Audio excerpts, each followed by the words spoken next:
Paul, Yeah. I'm going to switch my microphone. I'll need to test it again. Okay. I just switched it. Can you still hear me? Yep. Better or worse? Yeah, I think it's better. Okay. For some reason, it was using my computer mic, not the. Okay. So I should. This is what I was wanting to do. So hopefully it works fine.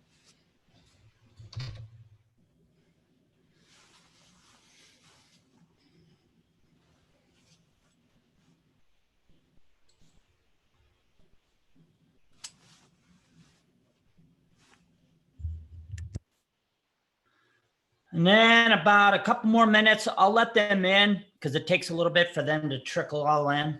And then I'll start the recording and get on with it. Sounds good.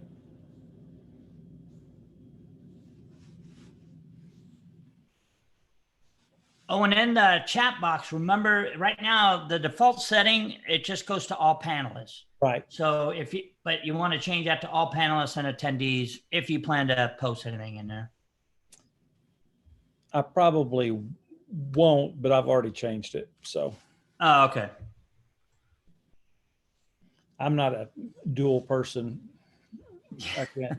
I'm answering questions. I'm not able to communicate. Okay. I tell them to do that all the time before we start. And then, I don't know, maybe they come on late and they didn't hear me, but then they don't. And then I see them typing questions like, hey, Brad, good to see you on here. And I'm like, he's not even seeing your message because you're just sending it to me and Dale or me and Tim or whoever.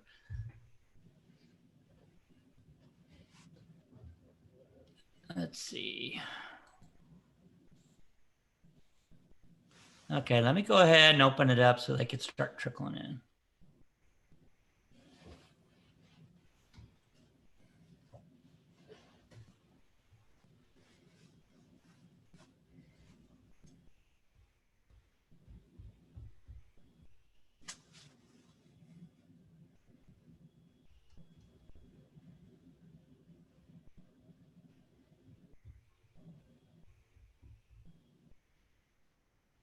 Hi, everybody. We're going to get started here in just a minute. I'll start the recording, but we'll start about 1 o'clock. We're just letting everybody in so everybody can get in and get situated.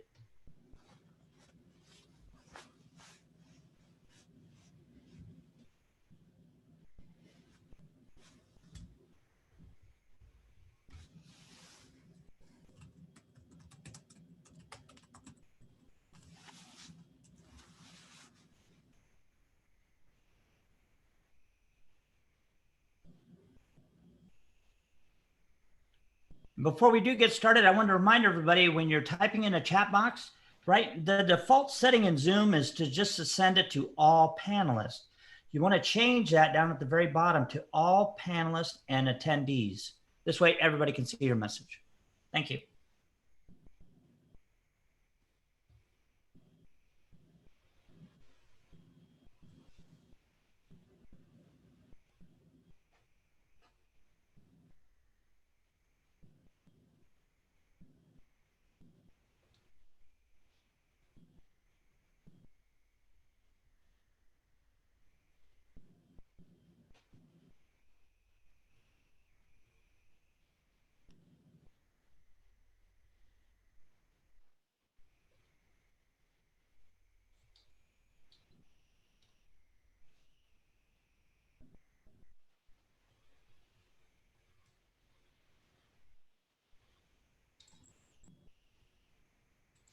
All right, let's see here.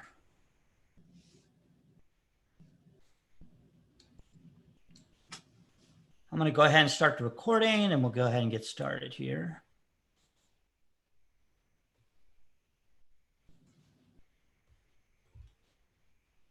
Hello, everybody, and welcome to CRS Week 2020. Today's webinar is how to handle virtual negotiations, which I'm sure some of you have already done before this pandemic, but now you probably are doing it a little more than you used to. First off, I just want to start out and say thank you to our CRS Week 2020 sponsor, Pillar to Post. Pillar to Post Home Inspectors is the largest and leading home inspection company in North America. And I just want to give a big thank you to them because they've been doing this for quite some time, sponsoring CRS Week.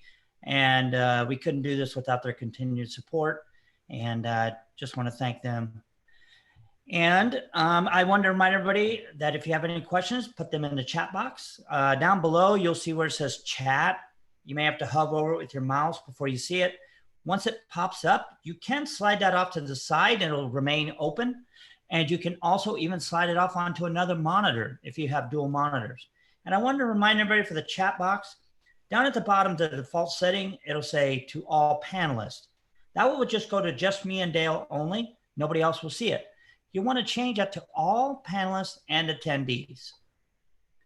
And with that said, let me go ahead and, I just wanted to also say at the very end, you won't have to fill out that affidavit for being on here today. We're going to go ahead and give you credit. If you're watching this in the future of the recording, the affidavit is in your account on CRS.com. The affidavit is there, the evaluation's there, link to the recording, the slides, and all of that. On all webinars, that's the case where you'll find that. And I'm very excited about today's webinar because we have a great speaker joining us today. Dale Carlton is here. Dale has worked in the education field for over 25 years. He's working with nonprofit organizations, undergrad students, universities, as an attorney, and largely in the real estate field. Dale is the owner of Carlton Realty Incorporated. He was a broker during the sale of over $3 billion in properties. He has personally sold, leased over 200 million in properties and has owned, co-owned, or managed over 250 residential and commercial properties in Northwest Arkansas. Dale, how are you doing today? I'm doing really well, Paul. I can't complain a bit. And even when I complain, nobody listens anymore. Oh, I'll listen to you. But Dale, it's great to have you here. And I just wanted to say that we are looking for people right now to serve on the following 2021 committees and mastermind divisions. Also, if you'd like to volunteer to maybe do a webinar, please reach out to me and let me know. And this could be you and Dale's seat right now and get ready to do your own webinar. Just contact me. Let me know what you want to do. And we'll see where we can fit you in. And if you want to volunteer to do celebration or do something else, let us know. And we'll try to put you in contact with the right people. Dale, with that said, I know we have limited amount of time, so let me go ahead and hand this over to you. Thank you, Paul. Thank you for all the time you put in and making these webinars available for us and the time you're putting in with CRS Week to give us these opportunities. But before I move into virtual negotiations, I want to mention something about your committees and masterminds and volunteering. I think everybody probably in attendance today is aware that this organization is made up of us as real estate agents and us volunteering. And the most valuable thing that ever comes out of RRC or CRS as a designation for me is getting involved in volunteering. So I can't encourage you any more than just to say, do it. Just try it. I mean, the worst thing that can happen is you don't enjoy it and you don't do it again, but get involved. And the more you're involved, the more you'll learn, the more you'll get to know people, the more referrals that'll come your way, and the more exciting it will be to be part of an organization. That being said, I want to move into what is one of my favorite things, and that is negotiations. As many of you know, I'm also an attorney, so negotiations is a big part of my life. And it's been a big part of our lives too, in a lot of ways. And when I say a part of our lives, we are constantly negotiating. We're negotiating with our friends. We're negotiating with family members. We're negotiating with our clients. We're negotiating for our own services. And all of these things are opportunities for us to not just get what we want, but to make those people we're negotiating with feel good about the decision that they make also. And good negotiations, you know, we have a course that's called Win-Win Negotiations. And I'm just going to be honest with you, it's not always win-win. There are win-lose attributes to negotiations. And in some cases, your fiduciary to your client requires you to be a little more straightforward sometimes, and a little more, I must hold on this point. I can't allow a win for the other side on this particular point. But that's not where we want to take negotiations. Where we want to take negotiations is when we realize that most of it is the other person's perception of the result of the negotiation, not the outcome of the negotiation. And so before I get into virtual negotiations, I wanted to just give you just a brief primer of the things that you may have heard me talk about either in other webinars, or if you've been in one of my negotiation courses, you may have heard me talk about it, or just in your reading or in any kind of research about doing negotiations. There are 3 or 4 things that are really always rising to the top or floating on the top of the water for you to reach down and grab. And that is understanding these 4 points. 1 is loss aversion, 2 is the owed balance, and 3 is value attribution, and 4 is expectation.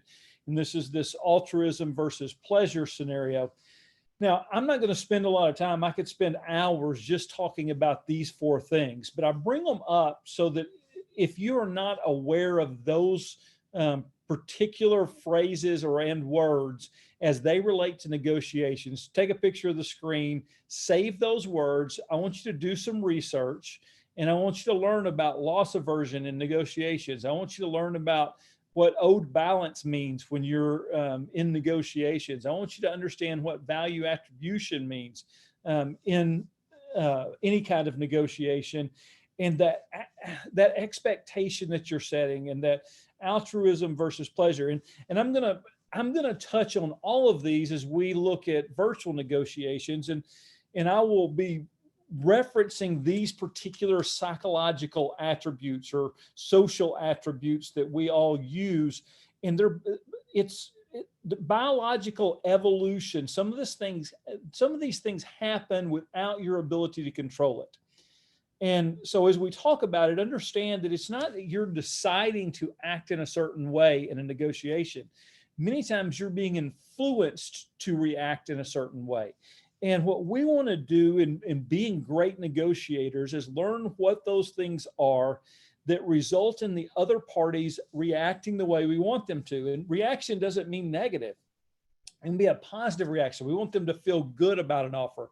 We want them to feel happy about the way the negotiation went. We want them to feel really excited about the outcome. And all those things are part of negotiating, and specifically in virtual negotiations, with this change with the pandemic going on, and our feeling that we are more virtual than ever before has resulted in us thinking, how do we do these things better than the way we were doing them?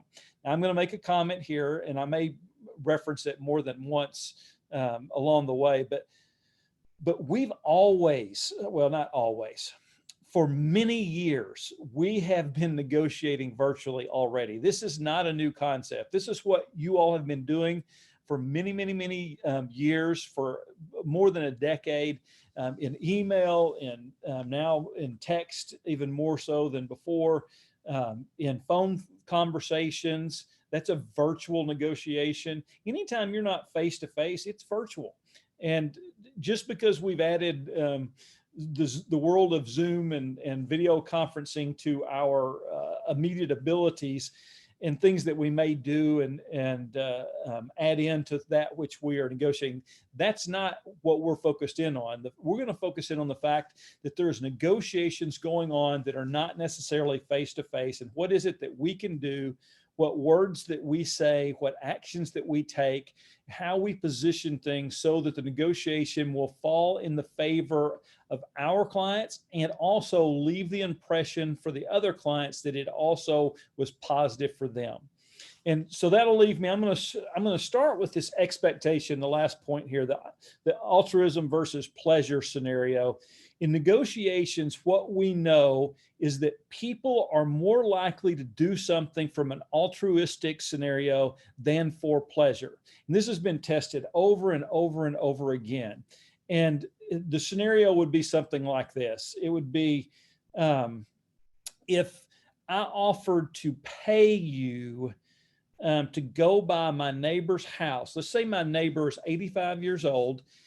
They can't really get out and they need somebody just to drop off milk and bread for them once a week. And I was going to be out of town.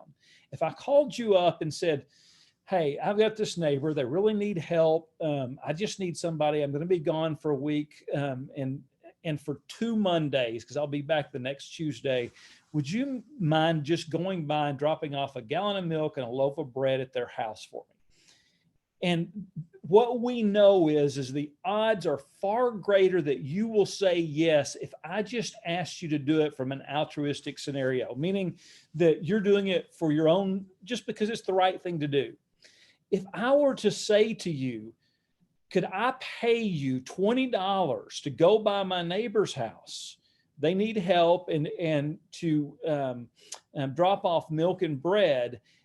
We know that the odds of people doing it go down significantly, almost 50%, when we try to add some kind of pleasure to it or we offer something with it. In other words, we have to set up the expectation right from the beginning that people actually have it built into their psychology to want to do the right thing.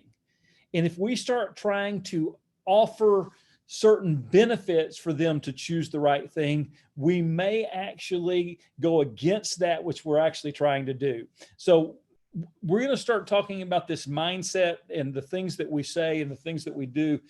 But I want to do it from a fairly easy scenario. And what I mean by fairly easy is I just want to break it down into these 3 topics. I'm going to talk about the challenges of virtual negotiations. I'm going to talk about using technology in negotiations. And then lastly, I'll finish up by establishing trust or rapport while in virtual negotiations. All of this wrapped around the fact that you all are already and have been for many, many years doing virtual negotiations. You just may not have called it that as much as we do now, since we're not as out in front of people as much as we may have been prior to the pandemic starting up. So let's jump right into the challenges of virtual negotiations. I started off with this little picture of this dog and cat, and I think it makes sense because we have an expectation already set in our minds that dogs and cats don't typically get along. But as you know, because you now have access to YouTube on your phone and Facebook and TikTok and everything else, there are a lot of dogs and cats that are friends out there across the US. And the challenge of getting dogs and cats to be friends may bring about things that you'd never considered before. And part of that is our own actions and attitude in the way we treat those animals as they learn to be friends. Remember, what we do a lot of times is we make people be friends in the process of selling a house. And we know that if we get people to get along through the process, it will turn out better for everyone. It doesn't always happen that way. And I'll be the first one to admit that this social distancing and the ability of people to hide behind their phones and computers has created some scenarios where I feel like people are much more testy. They're more likely to get upset at a scenario and they will express it much quicker. And we have to be sensitive to that. We do it too. And I was telling Paul earlier that I myself, I was in, it was a negotiation over inspection, repair, and survey type issues with a closing that was coming up last month. And I literally just lost it on the other real estate agent. When I say lost it, I just tore into them. And I felt like I had good reason. I felt like I knew what I was saying was the right thing to say. And that this, this other client on the other side, the agent was pushing way too hard. And I thought it was time I put a stop to this. And, after I hung up the phone, it dawned on me that it wasn't appropriate. I had gone too far. I'd pushed too hard. And so I had to pick up the phone. I had to call them right back and say, look, I just want to apologize. There were so many other things going on this morning, and your phone call was the last of a number of things that had me fairly upset. And when you brought up the scenario you brought up, I decided to take out my frustrations on 5 other things on you. And I apologize. And he took it really well. He says, Dale, I understand. I'm in the same scenario. Thank you for calling. And you know what? It's happening all around us. It happens to me at home. You know, I walk home, you know, I get home and we have, many of you know, I've got three young girls, 8, 7, and a 5-year-old. And they, you know, they're at home during school 3 out of the 5 days of the week. We only have 2 days of actual live classrooms and 3 days of home virtual. And my wife is doing the education part, you know, watching over and taking care and answering their questions. And by the time I get home and I just, you know, I'm ready to sit down and relax and enjoy life. By the time I get home, you know, my wife is worn out from negotiating with these kids all day long. And then we make a comment to one another that may be about us, and the other one will almost just lose it because we both need the other person to just listen.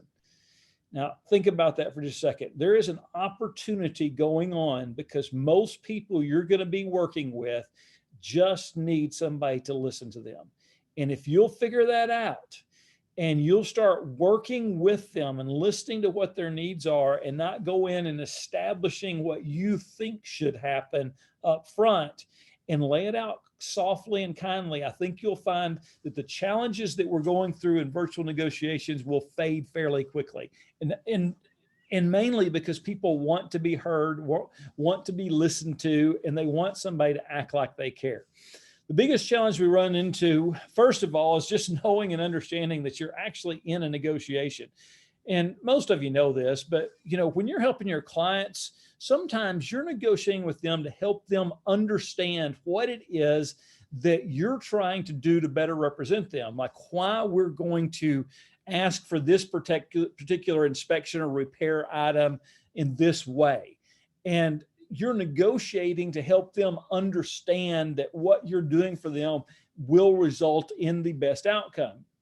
I recently had a scenario where there was a client of mine that wanted a lot of different inspection items. And they asked for things that were not normal to inspect in our particular area, although the area they were moving from, it was fairly normal.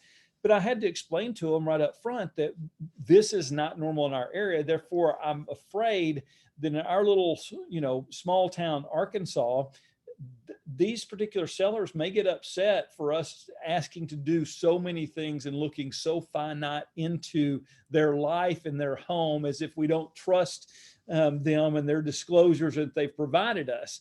And so, you know, I communicated that. I tried to set those expectations. I tried to talk with her up front, and I'm negotiating with her to understand. And one of the things that I had to explain to her was that the result of this is they probably are going to be unlikely to do any repairs for you because they're so frustrated with being put out by all these different inspections. And of course, we did arrive to that day when we asked for some repairs to be done, and they didn't do them. They absolutely said, no, we don't do them. And if you don't want to close, go away.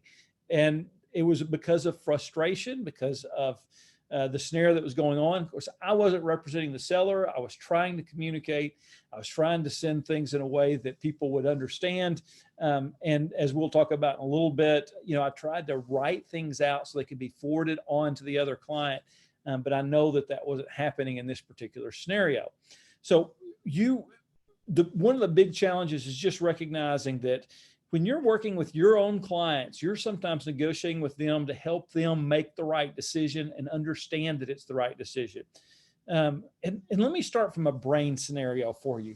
The way our brains are set up is that we have a right and a left part of our brains. And the right side of our brain is kind of the new part of the brain. It's the part that likes to learn. It's the part that likes to go about figuring out new things. And when we put any kind of scan on your brain and we give you a new task to do, something you've never done before, the right side of your brain lights up so much more than the left side of your brain because it is learning, it's trying to figure it out. Now, using an illustration, if we gave somebody that had never seen a Rubik's Cube, and they started working on it, the right side of their brain would start working. As they got more and more comfortable with working the Rubik's Cube, knew how it worked, knew to solve the top and bottom first and then work on the sides, and started learning some patterns, slowly but slowly, the left side of the brain would start lighting up on that same scan. And the more proficient they got at it, the more it would move to a left brain activity. And when they got really good at it, that person that can pick up a Rubik's Cube and solve it real fast, it becomes a back left brain activity. And when we get to back left brain activities, we're talking about that subconscious kind of activity, such as playing the piano because you've practiced, typing, you don't have to think about it. Now it's texting, you really don't have to look for the letters. You know what you're going to do, and your thumbs know which direction to go. All of these become subconsciously done. And we have to recognize that we are in these negotiations all the time, and that the words we use and the way we say things will set up the results of what's going to happen with our clients and how they're going to feel about things. The other times that you're, running into the virtual negotiation challenges, as far as knowing that you're in it, are the obvious ones when you're trying to win over a client, you're trying to get a listing or trying to get a buyer to trust you. And then also with other agents. And most everybody in almost every educational course that I sit in discusses the challenges and focuses in on negotiating with other agents mainly. And that's only a small percentage of our negotiation is negotiating the actual price of the contract. A lot of the other negotiation is negotiating over things that had nothing to do with the contract. They had to do with a relationship builder or something of that scenario that allowed us to figure out, hey, I'm in a negotiation and I can impact the results of this. Let me give you a little illustration of this, and I'll move on from here. So one of the things that has been done and tested, and there's a lot, they do a lot of this in different negotiation schools and psychology type experiments. But what they will do, and this was a really neat experiment that they did, they had this class, it was a college course, and they told the class that they were going to have a guest speaker for the day. And they gave out a bio of that speaker. And by the way, the bio was handed out without the students' knowledge that that half of the students got one bio and another half got a separate bio. And the only differences in the two was the inclusion of a change in one little word. And that word is that it gave all of the different things about the professor, their experience, everything else. And one of the bios that was handed out said, and this person is considered cold by nature, very direct and specific in the way that they do things. And the other bio said, this person is considered very warm in nature, open to discuss things, and will help make decisions with those people they work with. That was the only change in the bio. Everything else was their education, their teaching experience, and 98% of the verbiage was about something else. At the end of that guest speaker coming in for the classroom, they surveyed the students and asked them if they enjoyed the experience with the new teacher. And guess what?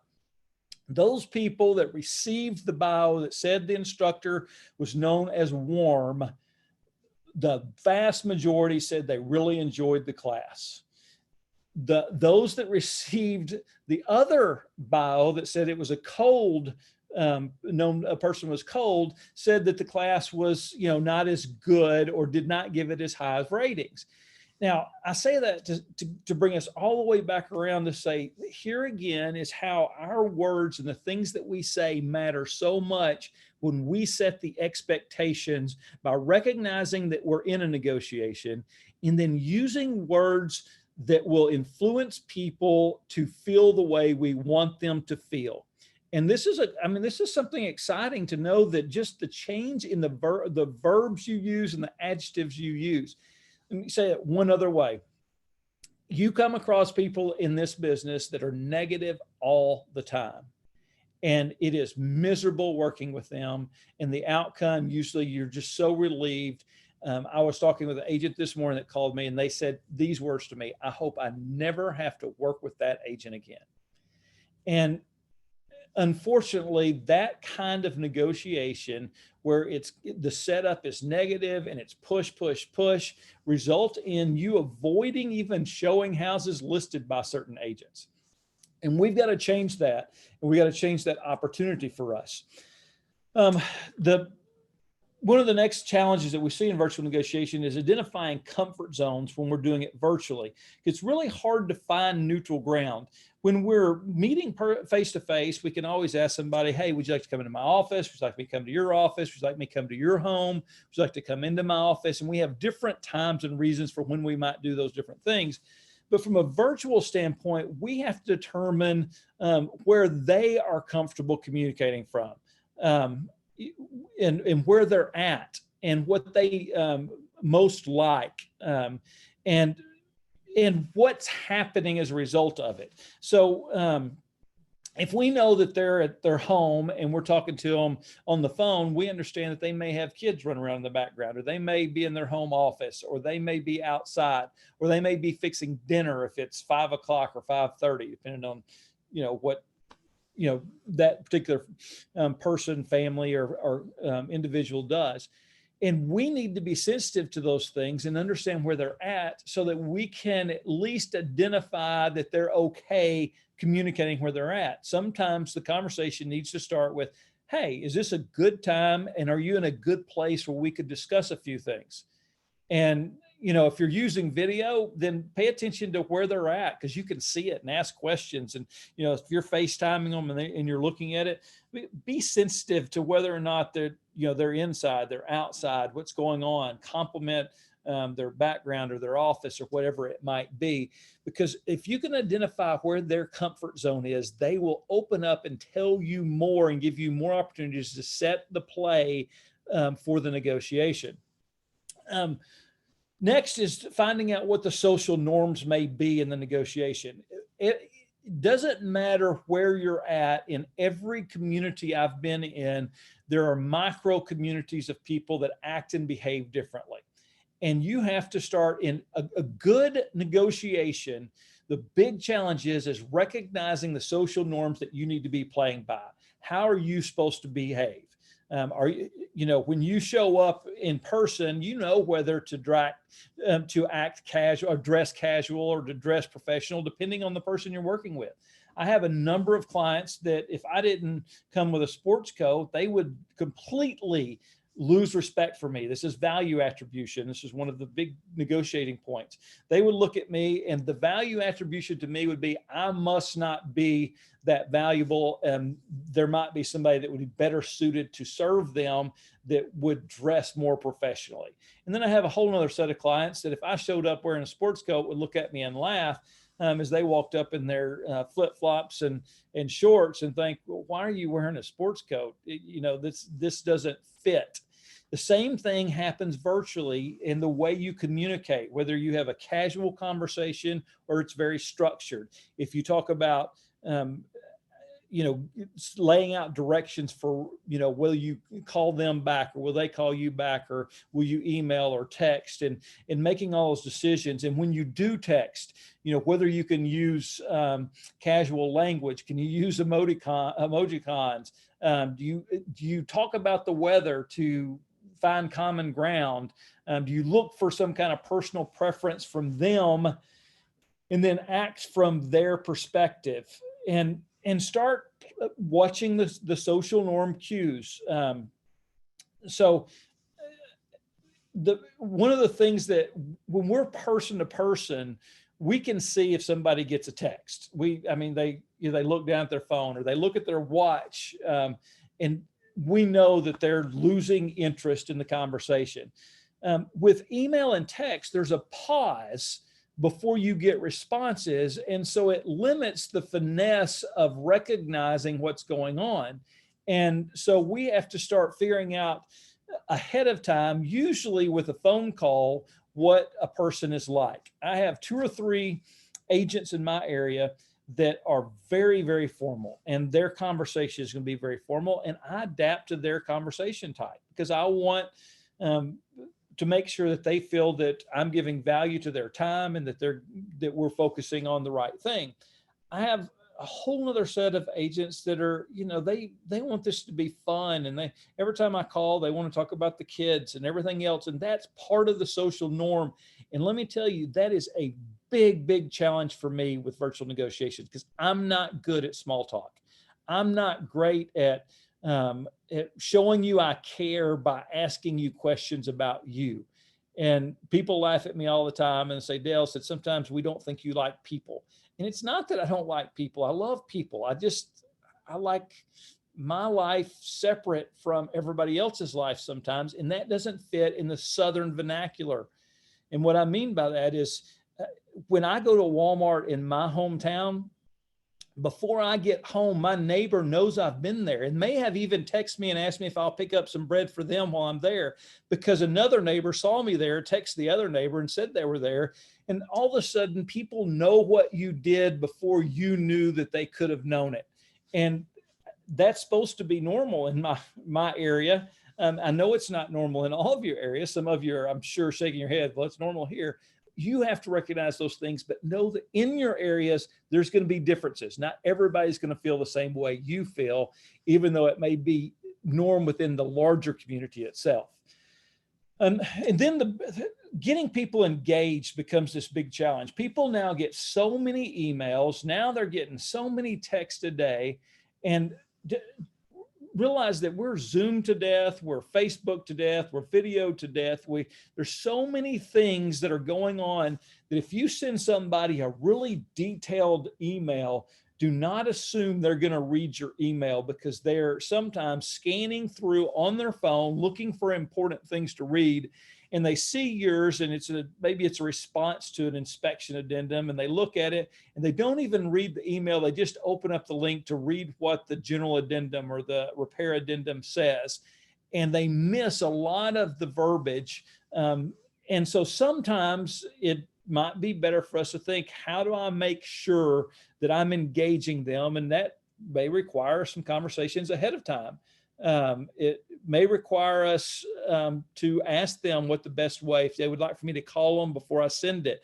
Maybe you text them, say, hey, I have the inspection addendum. I'd love to talk to you for a second. Do you have time? Or would it be better if I sent you an email in front? And they may respond and say, yeah, I'd rather you send me an email. And that's fine. Now you know they'll at least engage into the email because you've set them up that you want to send them some information to go with this actual addendum. And I don't like small talk, as I just mentioned, but sometimes you've got to do the small talk, not about the negotiation, to make sure you're engaging the person about what's about to happen. Your average person will give you about 5 minutes on the phone before they start rolling their eyes at anybody else is in the room. And we should go ahead and say this. It's so many times you're talking to somebody and you think you're talking to just them, and they're sitting around with 3 or 4 other people that are all been told to, they go, shh, don't say anything. Or they're in a car, they've got somebody with them, or their clients with them in the car. And you call them up, say, hey, I want to talk to you about X, Y, or Z.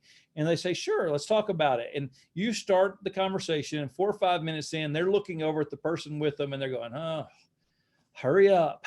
And by the way, this just in the last 24 hours, I have seen it happen with my wife on the phone talking to somebody, and I've seen it happen with another real estate agent that I was standing around. They were talking to somebody else, and sure enough, they were like, and I think we forget that about 5 minutes in, people are losing their attention span.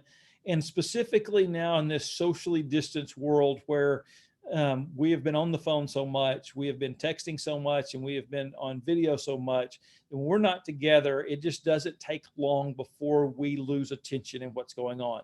So make sure that when you start negotiations and it's virtually, that you're not overwhelming them with information on the front end. You've got to get to the point. You got to get to it really quickly.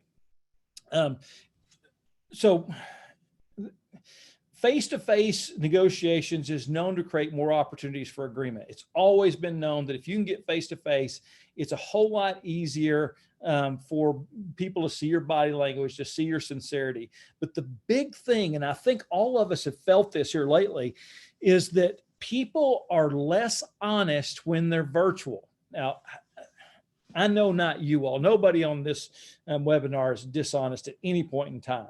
But, and no real estate agent, of course, but let me just say to you, the science is out there that says when people are not face to face, they are much more likely to stretch the story or bend the truth to their favor, where when they're face to face and they can see body language and they can see the real person, it starts limiting the conversation to the point that they will be a little more honest. That being said, sometimes I've started where everybody's become proficient with Zoom and I can do it on my phone. I don't even have to have my computer. Sometimes my clients will call me and say, hey Dale, let's talk about this contract. I say, sure. Could we do a Zoom call real quick so I can pull the contract up and show it to you on the screen? And I do that for two reasons. One, I want to be able to see their face and their reactions. And also sometimes when I have questions for another agent about a contract they've sent me, I want to call them up and see them face to face, whether it be on Zoom or some other platform, so that I can watch how they react when I ask them certain questions. This becomes so pivotal and beneficial for all of us as far as getting to the right answer and the honest answer.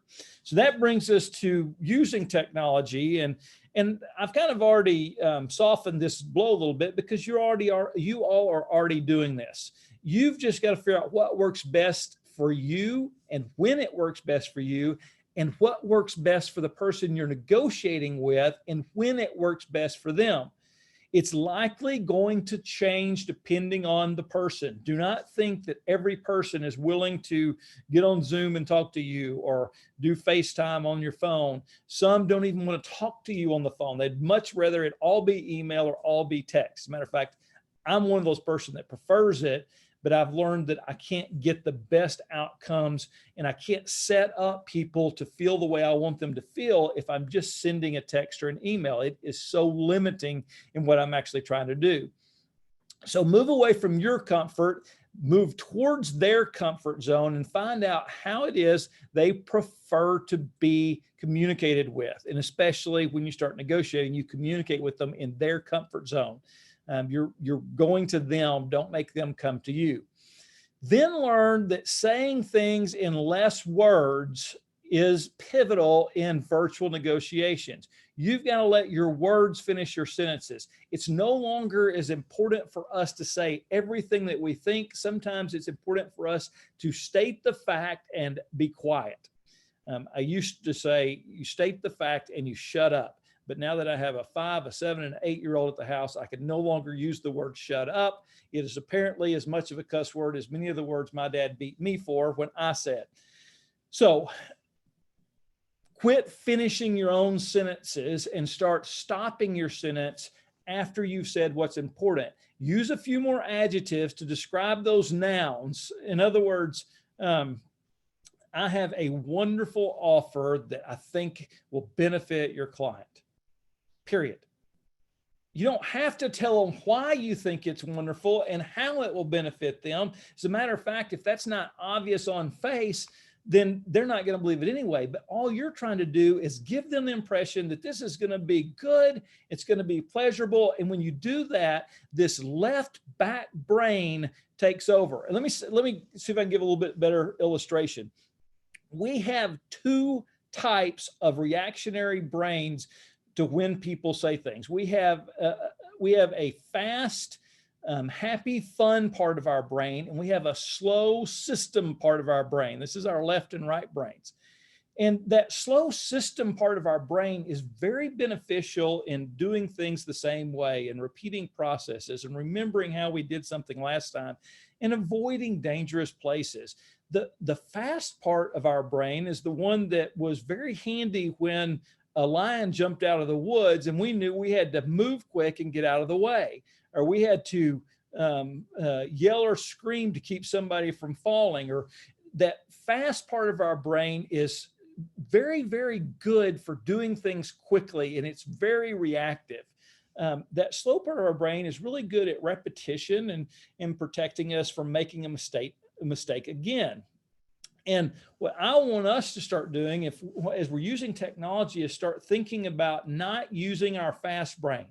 Because in technology, you have time most of the time to respond with an email or a text. Not, if you're face to face on Zoom, that may not be the case, but in text and emails, many times you've got a moment to stop and think through what you're doing. And make sure you don't go on and on and on. Leave room for them to ask you questions, because if they can ask you about something, it gives you a chance then to validate only those things that they think are important, rather than you trying to cram down their mindset what you think they think will be important. And then pay close attention to what they are trying to say. Listen, listen, listen, listen, listen. I can't say that enough. I'm glad my wife's not on this webinar, but my wife and my middle child are identical, and they know how to push each other's buttons. The older one and the younger one, much more like me, and they don't tend to push mama's buttons quite as much. But the middle one, boy, they can get into it, and they react the same way, and they just get madder and madder and madder.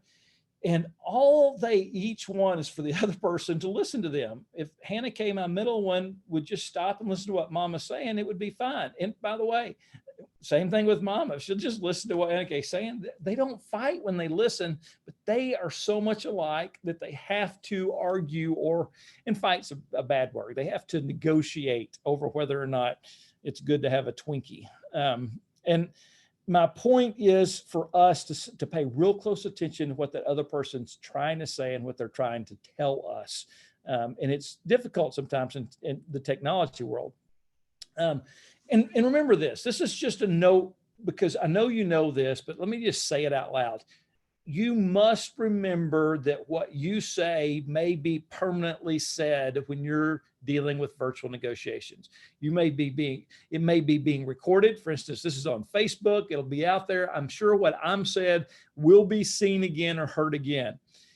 Emails are saved. Text may be printed out. So be very careful when you're using technology for virtual negotiations, and know those exact words may come back to hurt you. They also may come back to help you. So think through things very carefully. And then I mentioned this earlier, and we'll tie it all the way back here with technology. The beauty of technology negotiations, and when we're doing this virtually, is that you can write your emails or your texts so that they can be forwarded to the person that you want to see them. So if you're sending it to an agent, you can tell them, say, let me write this out for you, and you can just send it on to your client. That way you can verbalize things that you know are going to be seen the way you want them verbalized. Be careful though to not run on too much. Let your sentences be finished by the words you use. Don't continue to add sentences to try to over-explain those things that you think they may not be able to understand. People are a lot smarter than you give them credit for being. And since they are, give them an opportunity to be smart. And then almost always it is to your advantage to leave your emails and text with a need for a follow-through.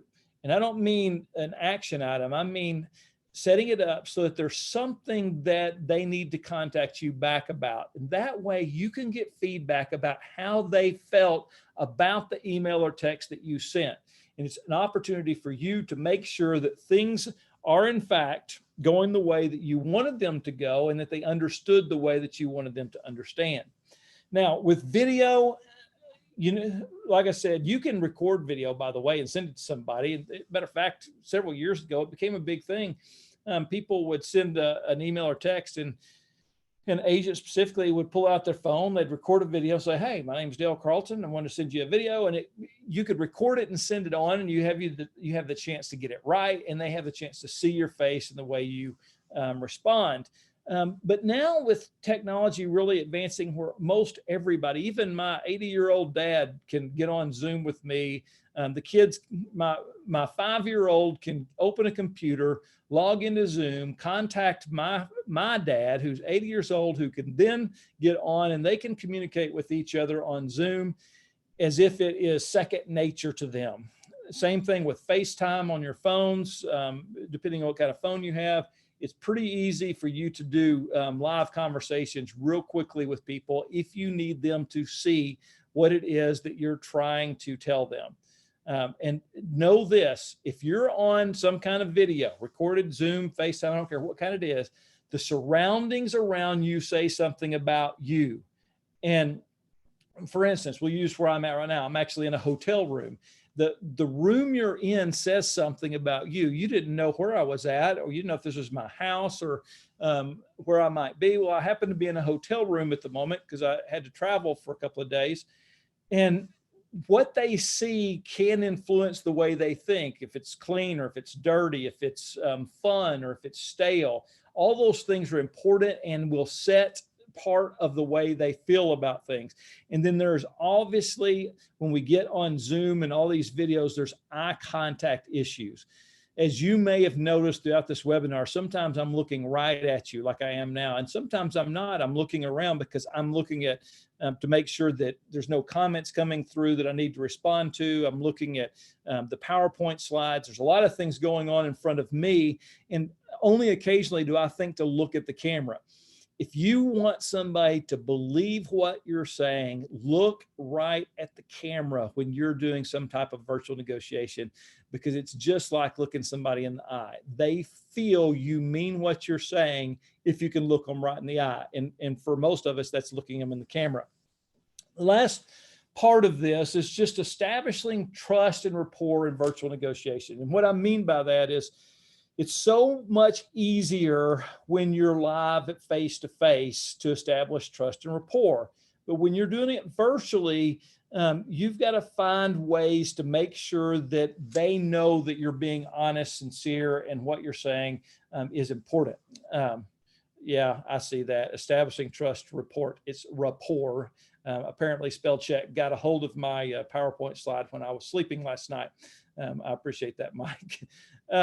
But for us, for all of us, we need to avoid multitasking while we are doing any type of virtual negotiation. And I mean, if you're on the phone, I mean, if you're typing an email, and I mean, if you're on FaceTime or Zoom or other things, you all know it now that you've done enough Zoom. If somebody is looking down and when they're talking to you, more than likely they're looking at their mobile phone or they're looking at doing something.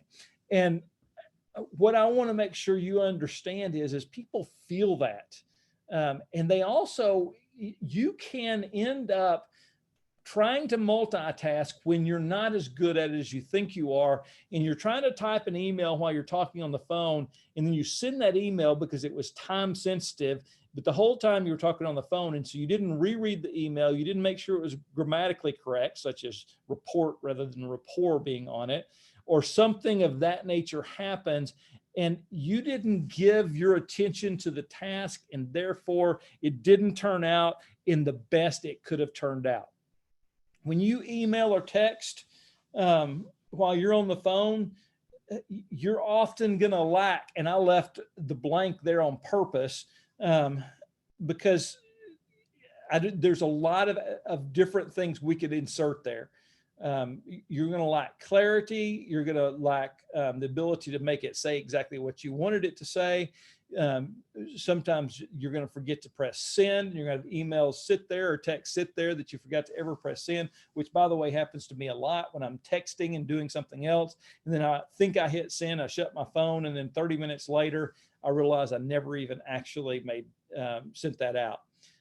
And people watch your eyes. Look directly at the camera. I mean that. They really do want to see whether you mean what you're actually saying. So in this trust rapport game, you've got to understand the other person. And understanding the other person is watching their reactions. It's understanding who they are. And knowing that person and how they might react will set the actual reality of what's going to happen. The more you know somebody and the more you've talked to them and communicated with them in the past, the more likely you understand what they mean when they say something.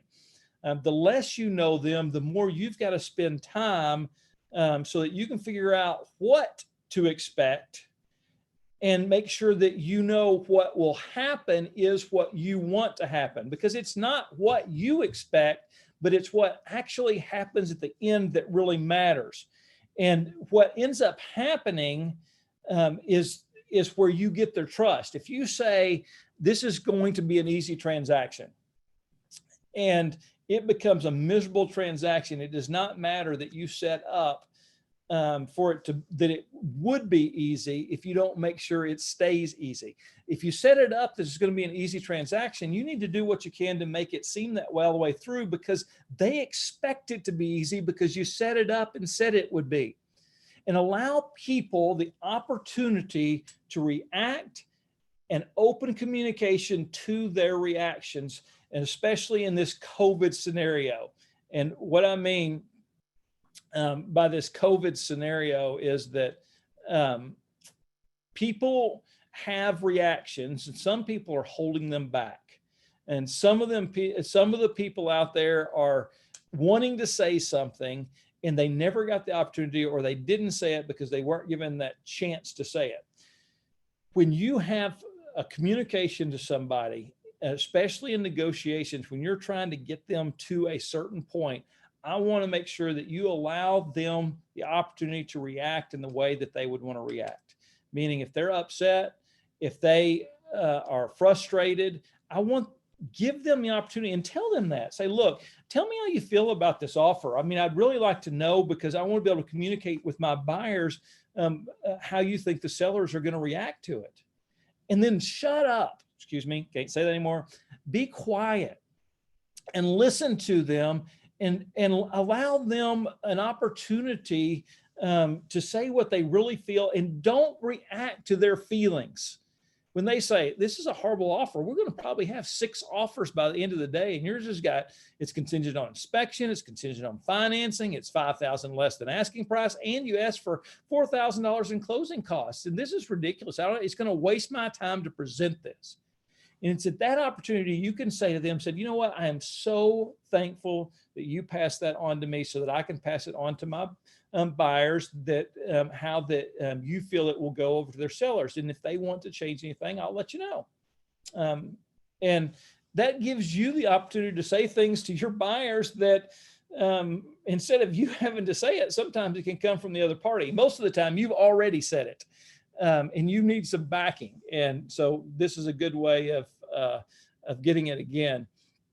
And this being quiet and letting people say how they feel, it is so hard on us. And I mean that. I am, if you want to point at one of my biggest fallacies, it's I don't want to hear other people's problems. And you know what? The best negotiating techniques out there is to listen to other people's problems, and then they think you care, even if you don't. Now, I know you don't like for me to say it that way, but the reality is many of you don't care. Not you all, of course, only those people that aren't on the webinar, of course, but many people don't actually care. But if they listen, the party on the other side feels that they care. And because they felt like the person cared, they're more willing to work with them, and that altruism starts kicking in. And it's not that you have to buy their happiness by paying the price. Sometimes it's about getting the story correct so that people feel like they can do what they think is the right thing to do. In closing out here, and then I'll try to make sure that if we had any questions go through, I'm sure Paul was reading, but I just want to talk about that.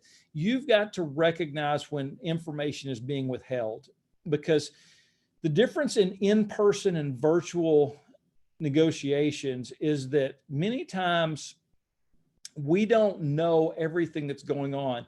And I know that it's almost humorous to me that we're talking about virtual negotiations, because you all have been doing this. You've been negotiating contracts via emails without ever calling the agent. Not you all, of course, only those people outside this webinar.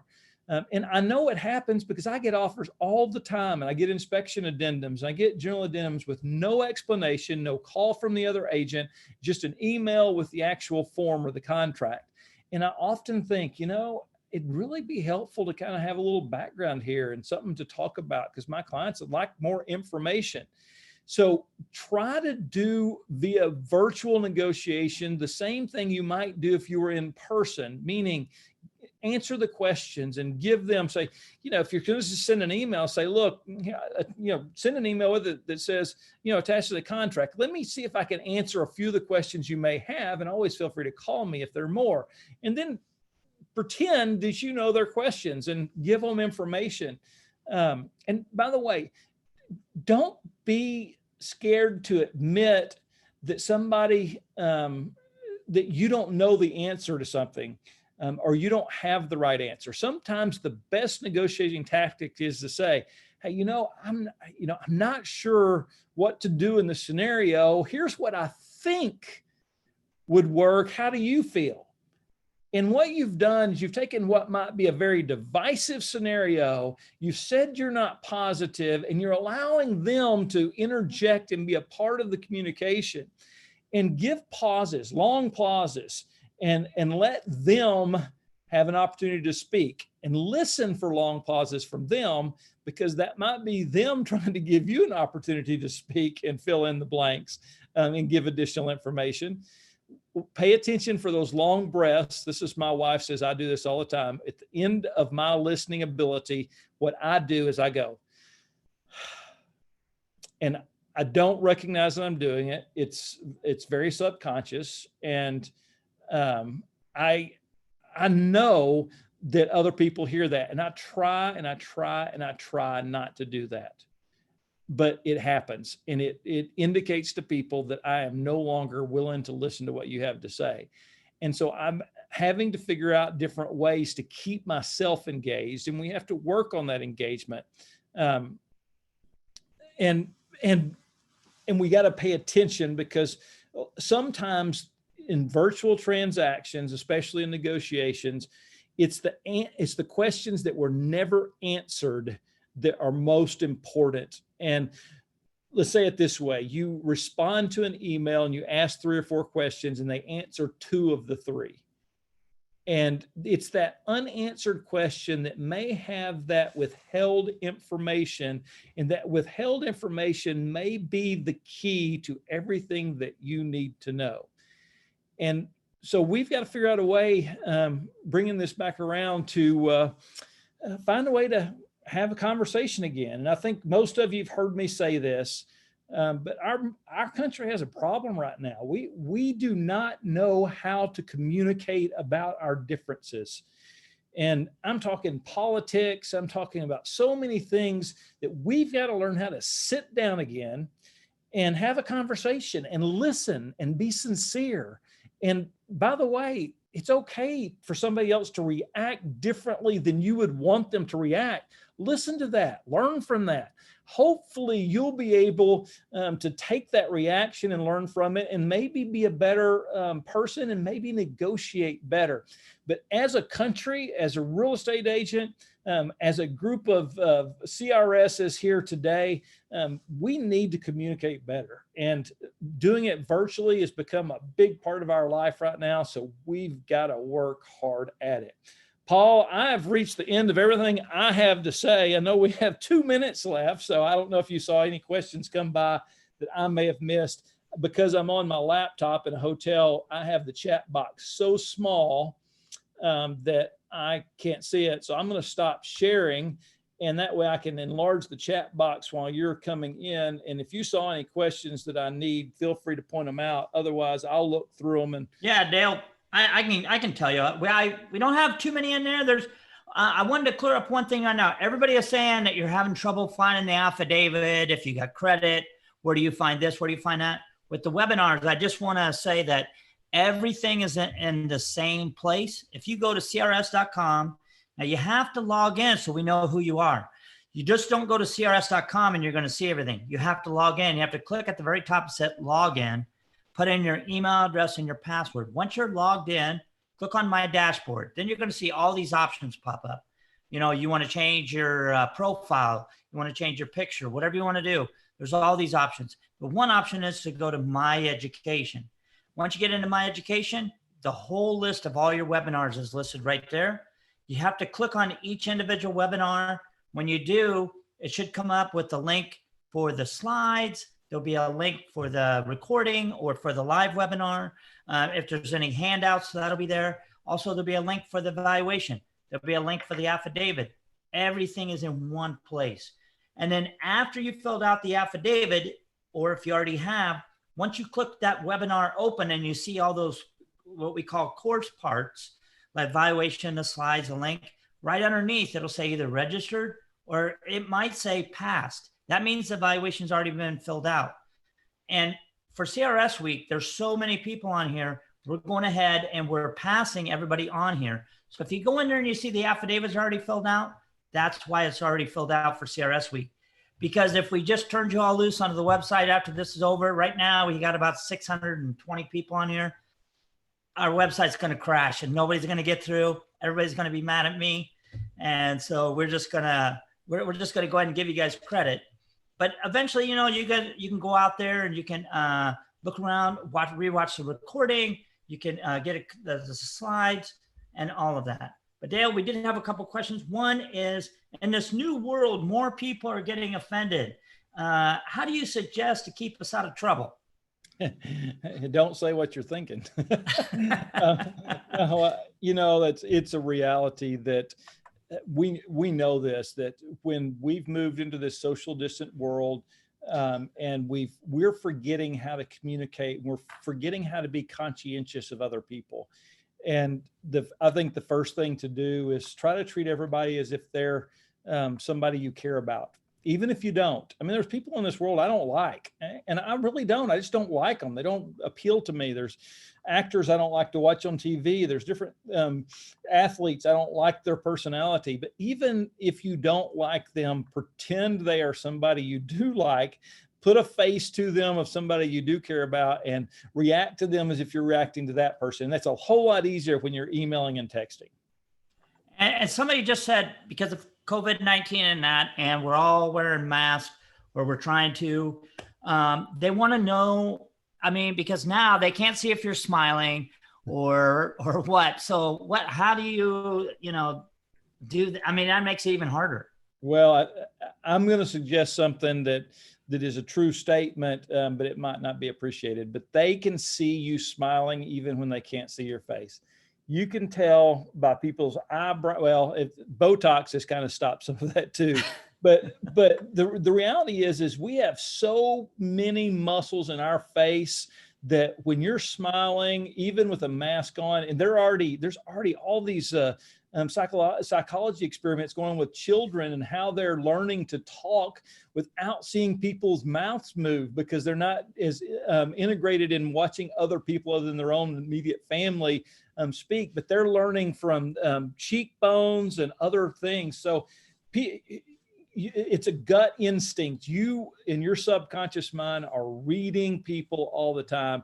But you know, one of the things that I did the other day, somebody was coming to my office and I said, let's go outside. I'm on the square. So let's go outside on the square and distance ourselves from each other in a way so we can get these masks off and talk. And we got about 10 feet apart and sat on two benches across from the way from each other, and we're able to talk. We had to talk louder, and I couldn't see their eyes as well because we're so far apart, but it worked. And I don't have an immediate answer. I'm just working like many of you all to find ways that people can see that I care and see that I'm wanting to do my best for them. Great.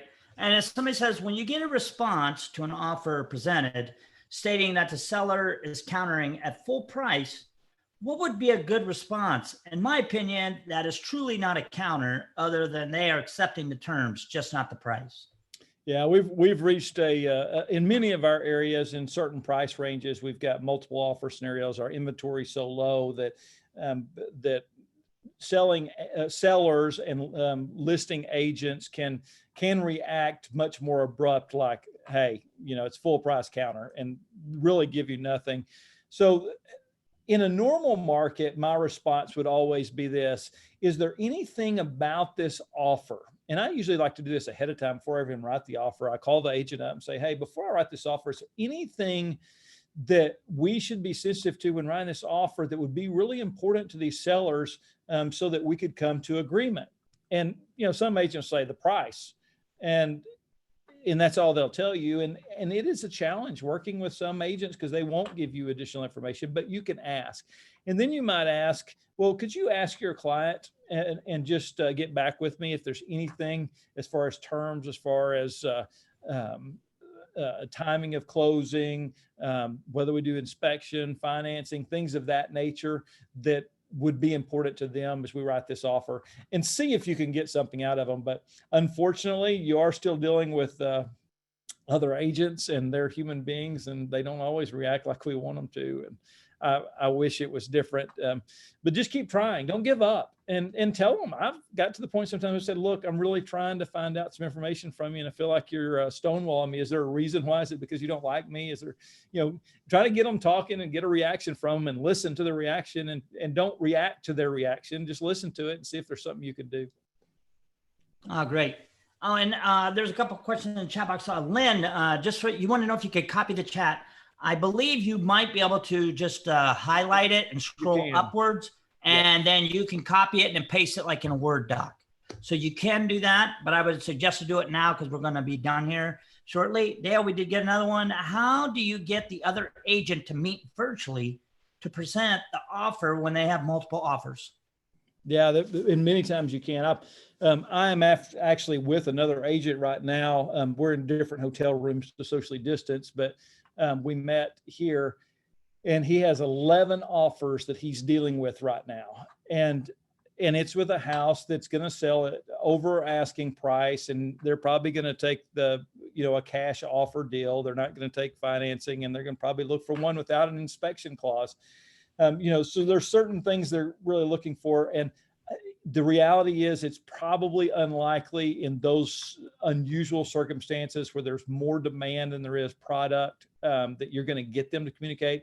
So you may have to take the initiative to, again, write an email that has all of the things that you think that the sellers might want to know, and encourage the agent to pass on that email along with the offer. Or we teach this a lot, is have the buyers write a letter to the seller, and that makes an emotional tie to it. And you include your letter of questions that you may have about this, and include that also. It gives you the chance to at least put forward.